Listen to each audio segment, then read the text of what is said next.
This is chapter 17 of Beyond Exile. The title is called A Gentle Rocking Motion. Frank has just arrived in Cologne, Germany. He received a letter at his hotel from Toby when he was in Heidelberg, and he got directions and drove to Germany, to Cologne. And we've just arrived in scene 137, the city of Cologne, Germany. We can go east, and then put us in scene 138, the Ignaz Hotel of Beer and Games. We can go back west. We can go north or east from here.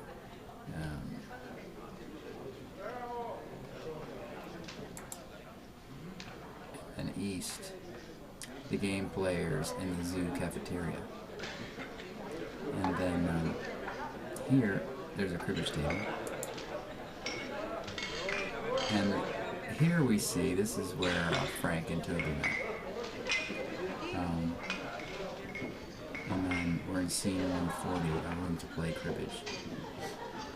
So, Toby sent Frank a letter to meet him here in the zoo cafeteria at this cribbage table and to catch up.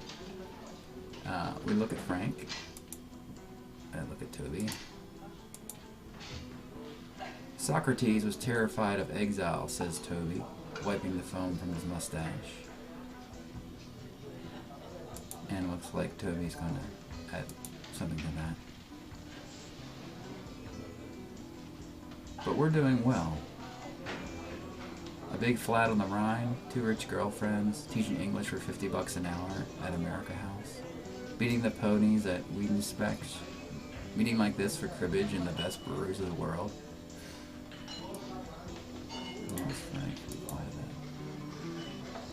He was worried about identity, says Frank, lighting a Dannemann cigarillo.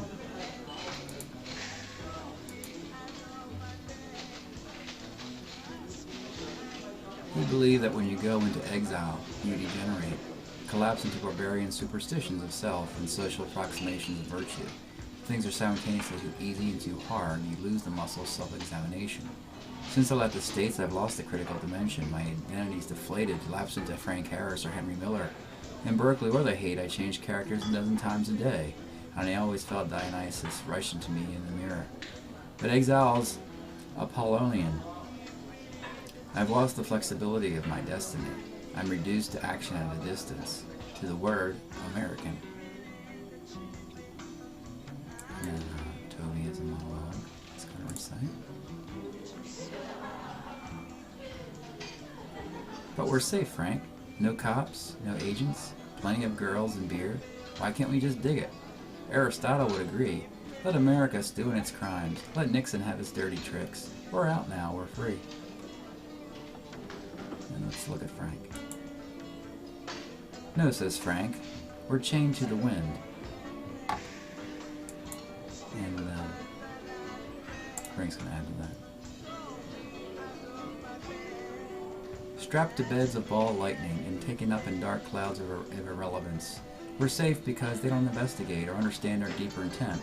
We're Tom Thumbs, caricatures of accessible charm, cartoons in a battered travel bag. We're entertainers.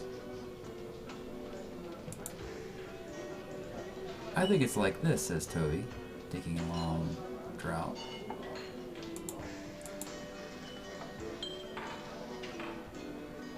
From Thales to Epicurus, the Greek philosophers were looking for truth. But after long and complex speculations, they decided on moderate pleasure, what Aristippus called a gentle rocking motion. Well, Germany is my gentle rocker. I've been in Cologne over a year, and I've never had so much fun or respect in my life. After graduating from GU, I knew I couldn't become a pastor. My God was dead, burned by Deci, buried in the Revolution. My father's got a sabbatical position here at the University of Cologne, and I discovered classical homeopathy. Hahnemann tested every remedy on himself, so I started with arnica. And we are now Toby, looking at our friend Frank, And we also see that it says sick Frank, and it's flashing. So when you look at him, Frank, what's going on? Are you feeling sick? And then here's a waiter, Ehrman, the waiter. Frank feels a sharp cramp in his bowels. He's going to crap in his pants. A chill creeps from his legs and storms his chest. He's going blue in the face. A walrus waiter helps him outside and holds his jaw. So now we're in scene 141 in the patio area. Patio seating outside.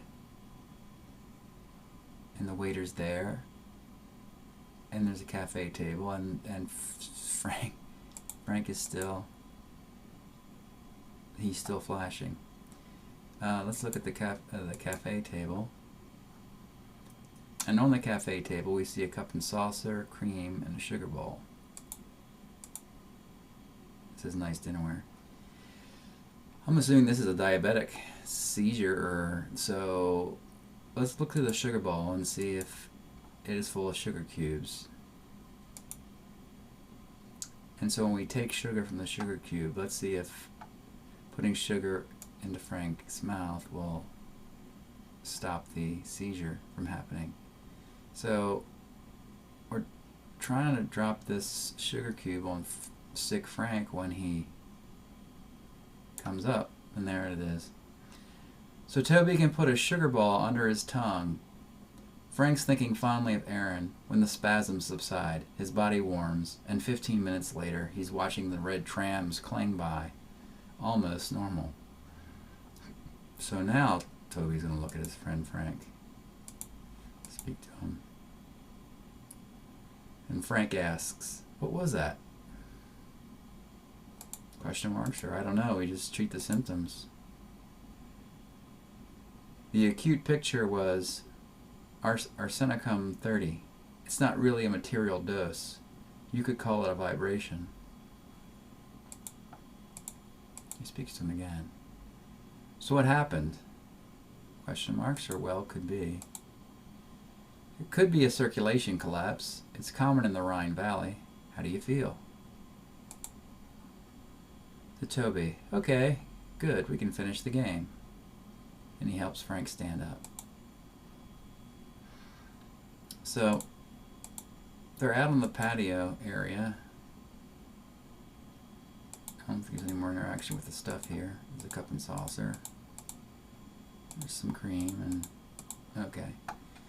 So they can go south.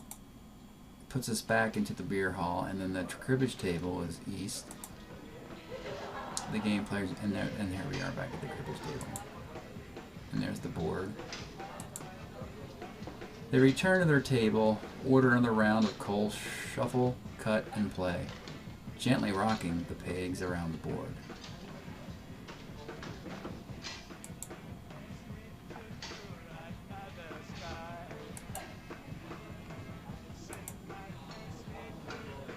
And then with that, as you leave the pub, Toby leaves, and it says, "We are Frank," and a new chapter begins, Gertrude, which is the next chapter in Beyond Exile. So we're going to pause the game here. That was chapter 17, A Gentle Rocking Motion. Thank you for watching that, and I hope you'll continue on with the rest of the adventure of Beyond Exile.